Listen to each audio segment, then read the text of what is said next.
घर की औरत पार्ट 3। मीना का घर ठीक से ही चल रहा था। मतलब अब सास और बहू दोनों कमा रही थी, खुद की जिंदगी जी रही थी, मिलजुल कर रह रही थी। लेकिन कहते हैं ना, दुख के दिन नहीं टिके तो सुख के दिन कैसे। अरे मंगलू, कहाँ है? कितने दिनों से गांव नहीं आया माँ की खोज खबर लेने। तभी मीना आ जाती है। अरे दादी साहब, कैसे आना हुआ? बताया नहीं हम स्टेशन आ जाते। ये बोलते हुए मीना अपनी दादी सास के पैर छूने के लिए झुकती है कि दादी सास जोर की लात मारती है। बड़ी आई, कैसे आना हुआ? मेरे पति का मकान है ये। और तेरे बाप ने क्या दिया जो तू पूछ रही है, हैं? और ये क्या पहना है? न साड़ी न सर पर पल्लू, बात बात पर जबान खुलती है। दादी सास बोलना रोक ही नहीं रही थी। मीना को गुस्सा आने ही वाला होता है कि उसकी सास आ जाती है। क्या बात है मीना, कौन चिल्ला रहा है? मैं हूँ मंगलू की दुल्हन। बहुत चपर चपर कर रही है ये मीना बहू। इसकी जुबान पर लगाम लगवा ले। मम्मी जी, मेरी बहू है, घोड़ा थोड़ी ना है जो लगाम लगवा दूं। तभी वहां मंगलू यानी कि मीना का ससुर आ जाता है और मीना की सास को एक जोर का तमाचा लगा देता है। वाह, जुम्मा जुम्मा 2 दिन हुए नहीं कमाना शुरू किए, मेरी माँ के सामने होशियार बन रही है। मैंने बुलाया है माँ को, ये रहेंगी तो कम से कम इस घर की औरतें औकात में रहेगी। अरे जब से कमा रही है सर पर चढ़कर नाच रही है। चिंता ना कर मंगलू, मैं आ गई हूँ ना। दोनों को लाइन में लगा कर रखूंगी। दोनों बहू ने मेरे मंगलू की जिंदगी खराब कर रखी है। तभी वहां पोता यानी कि मीना का पति आ जाता है। पोता जो कि दादी का दीवाना था। दादी दादी, मुझे क्यों नहीं बताया कि आप आने वाले हैं? मैं गांव आ जाता कार लेकर आपको लेने। अरे तू तो जानता ही है, कार में बैठ नहीं पाती। पता नहीं, बहुत दिनों से लग रहा था कि तू और मंगलू परेशान है। आज मन नहीं माना तो आ ही गई मैं। देख, यहाँ आकर पता लग रहा है। क्या पता लग रहा है दादी? यहाँ तो सब ठीक है, किसी को कोई परेशानी नहीं है। क्यों माँ, क्यों मीना, क्या हो गया? इन दोनों को क्यों परेशानी होगी? इन लोगों ने तो परेशान करके रखा है। माँ और मीना के बारे में कैसी बात कर रहे हैं पापा? क्या हो जाता है आपको रह रहकर? तू तो खाना बना बना कर बेशर्म हो गया है, लेकिन मैं नहीं। मेरी माँ आ गई है अब इस घर में। अब यहाँ सब वैसे ही रहेंगे जैसा मैं चाहता हूँ।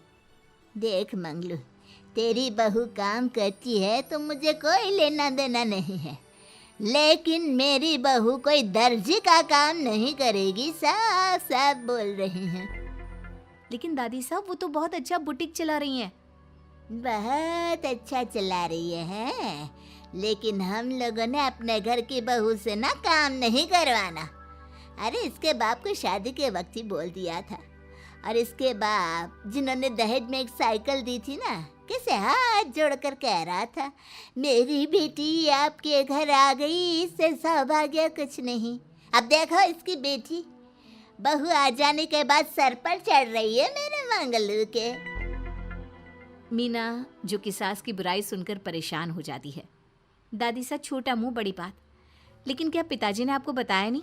सासू माँ ने अपने पैसे से ससुर जी के जन्मदिन में कार दी थी। ससुर जी इतने साल से स्कूटर से जाते थे, अब कार से जाते हैं।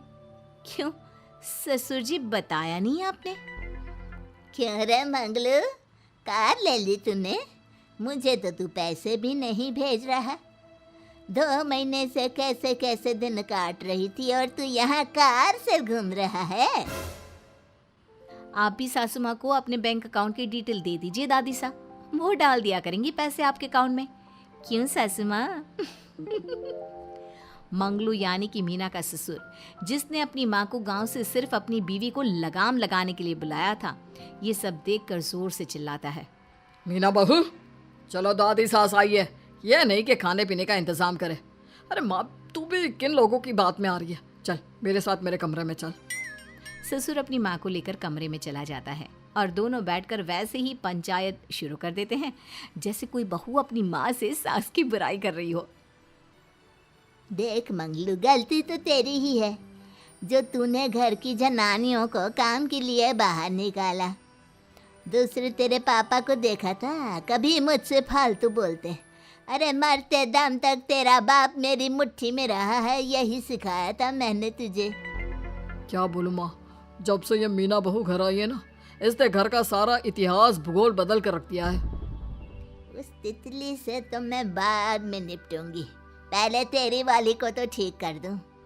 अरे बहू क्या आ गई, खुद को टाटा अंबानी समझने लगी है। माँ देख, जो भी हो, इस बात को याद रखना कि हमारे घर की परंपरा क्या है। औरतों का औकात में रहना जरूरी है। अरे बहू के साथ मिलकर माँ ये बात उड़ती रहती है। बेटा देख, गलती तो तेरी भी है, क्यों तूने इसे काम करने की छूट दी। मारना भी कम कर दिया है तूने इसे, वरना पहले आती थी तो बहू का कोई ना कोई हिस्सा सूजा हुआ या काला ही दिखता था। देखकर तसल्ली मिलती थी कि तूने कंट्रोल कर रखा है। इस बार तो काला और सूजा छोड़, अच्छी खासी चमकती दिख रही है ये। अब क्या बताऊं माँ, गलती तो हो गई है। हाँ, वो कार देखकर पिघल गया होगा ना तू। अरे बेटा, औरतों को मुट्ठी में रखा कर। शान की साइकिल ज्यादा अच्छी कुत्ता बनकर कार चलाने से, समझा। मीना का ससुर अपनी माँ की बात को सुन रहा था। बस माँ, जो गलती हो गई मिट्टी डाल उस पर। अब बस तू ना घर पहले जैसा करके जाना। ये सब ना बहू का किया धरा है, समझी।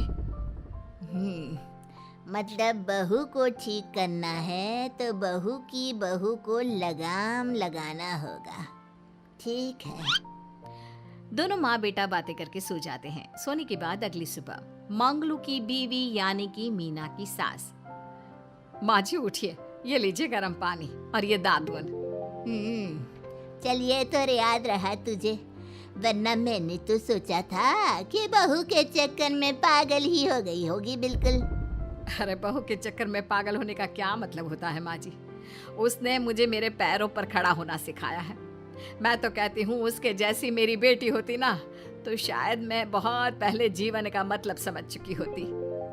तो दादी सास को समझ में आ जाता है कि सारा मामला मीना पर जाकर ही ठीक होगा। वो सोच लेती है कि अपनी बहू को छोड़कर पहले मीना को सही करना है। फिर अगले रोज, अरे मेरे पोते के पास तो मेरे पास बैठने का वक्त भी नहीं है, हैं? अरे कैसी बात करती है दादी, तेरे लिए तो मैं नौकरी भी छोड़ दूं। नौकरी नहीं, तू ना बीवी छोड़ दे, खुश हो जाऊंगी मैं। नीरज हैरान हो जाता है कि उसने तो मजाक किया था। दादी ये क्या बोल रही है? कैसी बात कर रही हो दादी, मीना ने तो सारा घर संभाला हुआ है। पहले तो घर गिरा जा रहा था ना। तेरी मीना के आने के पहले ना घर में चूल्हा जल रहा था, ना कोई रोटी खा रहा था, क्यों? नीरज को दादी बीवी के खिलाफ खूब कान भरती है। तू सही कह रही है दादी, औरत पैर की जूती और हाथ की मुट्ठी में ही ठीक लगती है। मीना ने ना सिर्फ घर का माहौल बिगाड़ा, माँ को भी पिताजी की इज्जत करनी छुड़वा दी। अब ठीक बोल रहे हो, घर को बिगाड़ने की मेन जिम्मेदार तो मीना ही है दादी। अभी उसे ठीक किए देता हूँ। तभी वहाँ पिता भी आ जाता है। देख बेटा, तो रोटी कम खाना मंजूर, लेकिन इन औरतों के आगे झुकना मंजूर नहीं। तेरी दादी ने घर की परंपरा बनाकर रखी, मजाल कि मेरा बाप मेरी माँ के सामने कुछ कह लेता। पर पापा एक बात पूछनी थी। रहने बेटा, तू ना कंफ्यूज है जीवन में, तू ना कंट्रोल कर पाएगा अपनी जनानी को। मंगलू, मेरी तो टिकट ही करा दे गाँव की। तुम लोगों के घर तो मर्दों की कोई इज्जत ही ना है, और ये मेरे घर की परंपरा ना है, मैं चली। अरे ना ना दादी, मैं तो बस देख अब मैं कैसे कंट्रोल करता हूँ इसे कल। फिर अगले रोज मीना ऑफिस के लिए तैयार हो रही थी कि देख मीना, आज मेरे दफ्तर से कुछ लोग खाने के लिए आ रहे हैं, तो शाम के खाने में, लेकिन आज तो मेरी मीटिंग है, फिर घर आने में मुझे देर हो जाएगी। तो मैं क्या करूँ? बोला ना शाम को खाना बनाना है तो बनाना है, समझी। मीना को पति की बात अजीब लगती है, पर वो दादी सास के सामने कोई भी ड्रामा क्रिएट करना नहीं चाहती थी। ठीक है, मैं शाम को जल्दी आ जाऊंगी। अच्छा क्या खाना है प्लीज जल्दी से बता दीजिए। पर बेटा तू तो, बहू सास को चुप रहने का इशारा करती है, लेकिन पोते को तो लड़ना था। वो मीना पर जोर से चिल्लाता है, मीना देख ज्यादा हीरोइन मत बन, आज ऑफिस जा रही है तो जा, लेकिन सुन तुरंत रिजाइन देकर घर आ जाना। ना मुझे तेरी कमाई चाहिए ना ही तेरी नसीहत। आज से घर में वही होगा जो मैं चाहूंगा, समझी? अरे कैसे लैंग्वेज बोल रहे हो, ये तुम्हारी बोली नहीं है, कौन सिखा रहा है तुम्हें? तभी दादी सास आ जाती है। क्या बोलना चाह रही है बहू? मैं मुन्ने के कान भर रही हूँ, हैं? हाँ, मुझे तो यही लग रहा है, वरना हम लोगों का घर अच्छे से चल रहा था, सभी मिलजुल कर एक दूसरे को इज्जत देकर रह रहे थे। लेकिन अब तभी मीना को उसका पति जोर से डांटता है। सास बेटी बहू की लड़ाई को बर्दाश्त नहीं कर पाती। देख नीरज, बहू को डांटना या फिर बहू के साथ गलत व्यवहार, ये सब मुझसे बर्दाश्त नहीं होगा। वाह रे वाह, सारी जिंदगी जो पति की डांट और मार खाती रही, अब बहू को थोड़ी सी डांट क्या पड़ी, गुस्सा आ गया। हाँ माँ, क्या हो गया? मैंने तो मीना को कहा कि देख नीरज, मेरी बहू को कुछ नहीं कहेगा तू। ये माँ ही होती है जो अपने बेटे को औरतों की इज्जत करना सिखाती है, लेकिन कोई औरत अपने बेटे से बहू को मारना या डांटना सिखाए तो ये शर्म की बात है। मैं नहीं चाहती कि तू औरतों की इज्जत ना करे, जबकि मैं खुद एक औरत हूँ। दादी सास बहू की बात सुनकर शर्म से सर नीचे कर लेती है। सच कहा सासू माँ, एक रानी ही अपने बेटे को राजकुमार की तरह पालती है जो दूसरी औरतों का सम्मान करे। काश दादी सास भी पिताजी को अच्छे संस्कार दे पाती। मीना की बात सुनकर दादी सास उन लोगों से माफी मांगती है। मैं समझ गई बहू, औरतों की बेइज्जती करने को घर की परंपरा समझती थी, झूठी शान समझती थी। वो सब गलत है। औरतों की इज्जत से घर में माँ लक्ष्मी और सरस्वती का वास होता है। मुझे माफ कर दो।